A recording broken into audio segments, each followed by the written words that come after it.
Kasabay naman ng ika-75 kaarawan nito, kinilala ni Pangulong Bongbong Marcos sa isang vlog ang mahalagang kontribusyon ng kanyang ina at dating unang ginang na si First Lady Imelda Marcos pagdating sa larangan ng sining at kultura.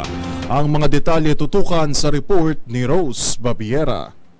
Kinilala ni Pangulong Bongbong Marcos ang mga naging kontribusyon ng ina sa larangan ng sining at kultura bilang unang ginang ng dating presidenteng si Ferdinand Marcos Sr.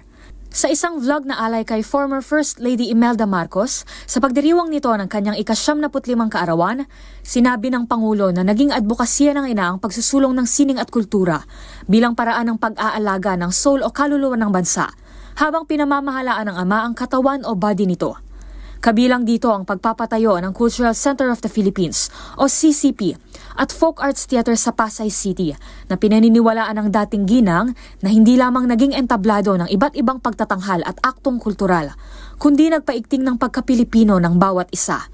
Pagbabahagi ng presidente, ang ambag ng ina sa pagsusulong ng sining ang isa sa mga bagay na pinaka-proud at pinagmamalaki nito dahil nakatulong aniya siya na maipakita at makilala ng mundo ang talento ng mga Pilipino.